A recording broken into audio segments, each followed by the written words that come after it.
आपको तो उस लड़की के मरने का भी कोई फर्क नहीं पड़ता। नहीं, लड़की मेरी क्या लगती है, मरती तो मरे, मैंने उसका क्या बिगाड़ा है, या मैंने उससे क्या, मुझे क्या फायदा? वही हम कह रहे थे। मेरा क्या रिश्ता? मैंने अमेरिका में सीखा है क्रिमिनोलॉजी कैसे होती है, मैं वहां रहा हूं, मेरी आज की प्रैक्टिस नहीं है, मेरी बहुत पुरानी प्रैक्टिस है। इंडिया का कोई भी वकील ऐसा नहीं होगा जिसने अमेरिका में क्रिमिनोलॉजी सीखी होगी। इन्वेस्टिगेशन मैं खुद करता हूं अपने मैटर की। वो लड़का गलत बोल रहे हैं, उस लड़के ने मार दिया। अभी तक ये सिद्ध नहीं हुआ कि इस लड़के ने ही लड़की को मारा है, ध्यान रखिए प्लीज। किसने मारा? आपने मारा? नहीं, मैंने नहीं मारा। उस नार्को टेस्ट कर रहे हैं ना, ये भी उसका राइट है। नार्को टेस्ट में भी सच्चाई पता चला। ये जितने वकील है, जो एडवाइजर है, वो कह रहे हैं नार्को टेस्ट कर लो।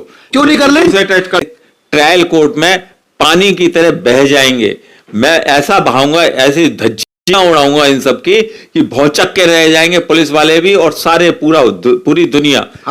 दोस्तों, श्रद्धा वाकर केस में तमाम कोशिश कर रही है पुलिस पुख्ता सबूतों को हासिल करने की। सबूत नहीं आ रहे, पॉलीग्राफी, नार्को टेस्ट किया जा रहा है, लेकिन जो सबूत है और सबसे मजबूत सबूत है वो है 2020 का श्रद्धा का खुद का लिखा हुआ वो लेटर, जिसमें उसने पुलिस को लिखा था कि आफताब लगातार उसको पीटता है, काटकर मारकर फेंकने की धमकी देता है, मुझे इससे जान का खतरा है, अगर मुझे कुछ होता है तो यही उसका जिम्मेदार होगा, मैं इसके साथ रहना नहीं चाहती। इसके माँ बाप को भी सब कुछ पता है। और करीब 2 साल बाद यही हुआ जो आशंका उस लड़की ने अपने लेटर में लिखी थी। आफताब ने उस लड़की को काटकर फेंक दिया, खत्म कर दिया। यह लेटर अपने आप में सबसे मजबूत सबूत होने जा रहा है। तमाम विशेषज्ञ इस बात पर एक मत है कि यह लेटर अकाट्य तथ्य है, मरने से पहले का जो बयान इसको समझा जाएगा, और यह लेटर ही सफिशिएंट है इस लड़की को न्याय दिलाने के लिए और आफताब को उसके किए की सजा दिलाने के लिए। फांसी हो, उम्र कैद हो या कुछ भी हो, लेकिन सबूत अकाट्य है। एमएल शर्मा है जो लगातार इस लड़के के पक्ष में अपना तर्क वितर्क कुतर्क रख रहे थे। कई लोग कह रहे थे कि अब एमएल शर्मा से पूछा जाना चाहिए, इसलिए मैं एमएल शर्मा से सीधा पूछूंगा कि ये जो सबूत आया है यही अपने आप में सफिशिएंट है इस लड़के को इसके किए की सजा दिलाने के लिए। वकील साहब, लेटर देखा आपने? हाँ, लेटर के बारे में मैंने सुना, न्यूज में पढ़ा भी है। सारी टीवी मीडिया ने इस लेटर को बहुत बुरी तरह से डिस्क्लोज किया है। पूरी तरह से? यार इसको इससे से डिस्क्लोज किया है जैसे बहुत बड़ा बदमाश हाथ में आ गया, इसके बेस पे सजा हो जाएगी। और करीब करीब जितने भी वकील हैं दूसरे सारे लोगों ने कहा भाई इसके बेस पे तो इसको सजा होगी ही होगी। मेरा राय, मेरा कहना लीगली प्रिंसिपल के हिसाब से और मेरे अपने दिमाग के हिसाब से इस लेटर को किसी भी कीमत पर डाइंग डिक्लेरेशन नहीं माना जा सकता। अगर डाइंग डिक्लेरेशन नहीं माना जा सकता तो इस लेटर की कोई भी मूल्य नहीं है। आफताब को अगर मैं खड़ा होता हूं ट्रायल के अंदर, कोई भी सजा इस लेटर की वजह से नहीं होने दूंगा। डाइंग डिक्लेरेशन क्यों नहीं माना जाता? जब 2 साल पहले उसने कह दिया कि मुझे अगर कुछ होता है तो ये जिम्मेदार है, मुझे ये पीटता है, काटकर फेंक देने की धमकी देता है। आप समझिए, लाइक डिक्लेरेशन नहीं मानिए आप, लेकिन ये लेटर अपने आप में ये बताने के लिए सफिशिएंट एविडेंस है कि लड़का लगातार उस लड़की को मानसिक रूप से टॉर्चर करता था, पीटता था, और वो लड़की ने कहा था कि मैं इसके साथ रहना नहीं चाहती, लेकिन ये लगातार मुझे ब्लैकमेल करता है, मुझे पुलिस तक आने में भी डर लगता है। ये अपने आप में सब कुछ इस व्यक्ति की मानसिकता को खोल के रख देता है कि किस तरह से इस लड़की का ये शोषण कर रहा था और वो लड़की कितनी डरी में। जब मैं खड़ा होऊंगा तो इस लेटर को किस तरह से लिया जाता है? आप खड़े होंगे या लेटे होंगे, विषय वो नहीं है। मुझे ये बताइए कि ये सब ये सबूत नहीं है।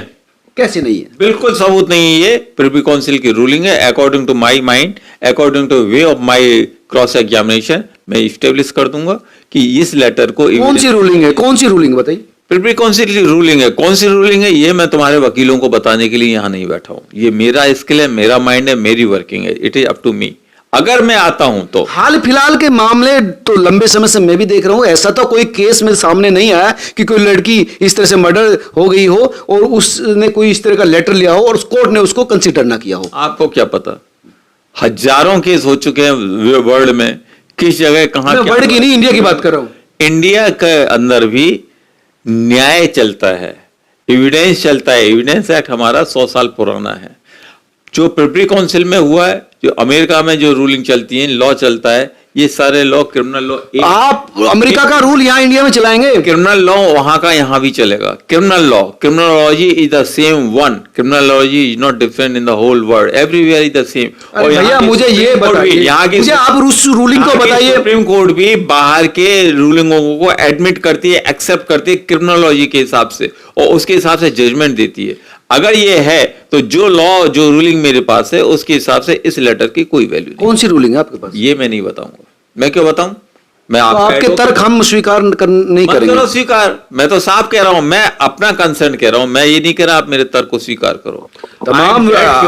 तमाम लीगल एक्सपर्ट इस बात को सहमत है, लेकर उनको पता ही नहीं है, उनको पता ही नहीं है, क्रिमिनल एक्सपर्ट है या कोई भी, उनको तो पता ही नहीं है। सुनिए, एक लेटर ये है और तमाम तरह के सबूत हैं।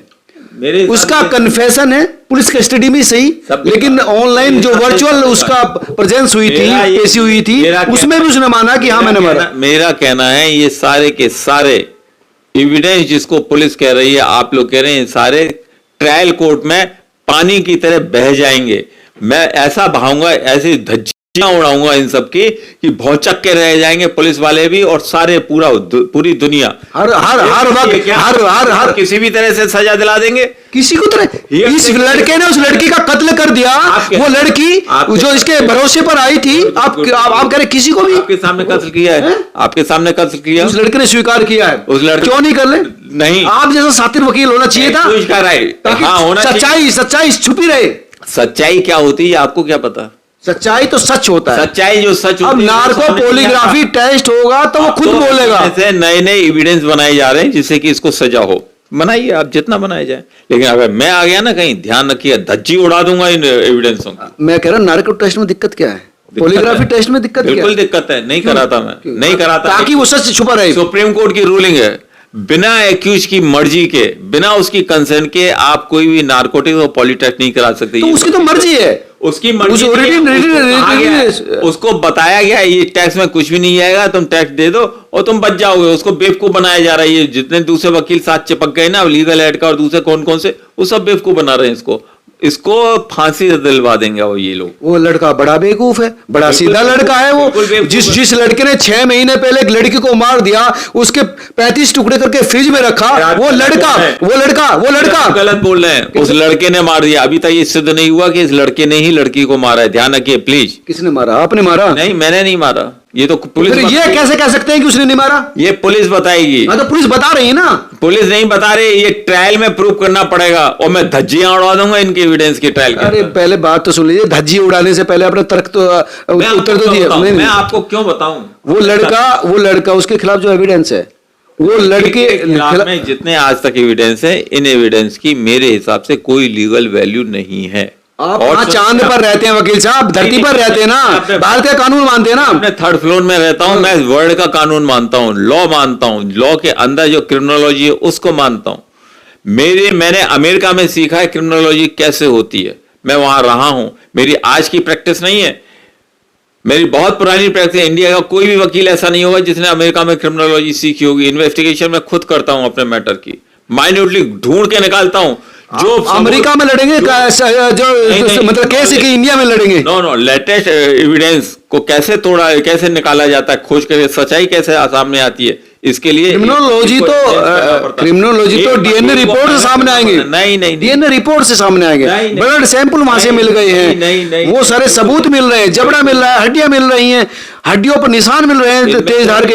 इस लड़के का कन्फेशन है। इस केस में आज तक, मैं फिर कह रहा हूं, आज तक जो भी एविडेंस है, उस एविडेंस की धज्जियां उड़ाने में मुझे 5 मिनट नहीं लगेंगे ट्रायल कोर्ट के अंदर में। हाँ, इस लड़के को फंसाने के लिए इससे उल्टा सीधा इसके वकील कहलवाएंगे खुशी से और इसको सजा होगी। मैं उसको मना नहीं करता, लेकिन अगर मैं ट्रायल में खड़ा हूं तो धज्जियां उड़ा दूंगा इन सारे। अरे भैया, धज्जियां कैसे उड़ाओगे? आप पहले बता तो रहे नहीं, लेटर का एविडेंस आप बताने, रूलिंग बता रहे हैं, रूलिंग नहीं बताऊंगा। क्यों बताऊं? रूलिंग में कह तो दिया, जिसमें दम हो खोज के निकाल के लाए। प्रिवी काउंसिल की रूलिंग, मैंने मेहनत की है, पैसा खर्च किया है, आज से नहीं सीखा मैंने। It's more than 40 year for me. 40 साल से ज्यादा हो गया इस चीज को मेरे को सीखते सीखते, करते करते। आज मेरे पास अगर कोई चीज है, मैं क्यों दूं अपने हथियार किसी को? आपका दिल नहीं मरता है कर तो लड़का मर जाए, मुझे क्या फर्क पड़ता है? लेकिन अगर आपको तो उस लड़की के मरने का भी कोई फर्क नहीं पड़ता। नहीं, लड़की मेरी क्या लगती है? मरती तो मरे, मैंने उसका क्या बिगाड़ा है, या मैंने उससे क्या, मुझे क्या फायदा? वही हम कह रहे मेरा थे, क्या रिश्ता आप लड़की से? आपको तो पैसा चाहिए। दुनिया नहीं, मुझे पैसा चाहिए, सिर्फ पैसा पैसा, इसके अलावा कोई मरे कोई जिए। वो लड़की मर गई, एक मुझे क्या मासूम लेना लड़की देना? की संवेदना पूरे देश महसूस कर रहा है, लेकिन आप महसूस नहीं कर रहे। मेरी कोई संवेदना ना लड़की से है ना लड़के से। मैं आपके साथ केवल लीगल बात करने जा रहा हूं। मेरी ओर से लड़की मरी, मैं क्या कर सकता हूं? मेरी ओर से लड़के ने नहीं मारा, फिर भी फांसी पर चढ़ जाए तो मैं क्या कर सकता हूं?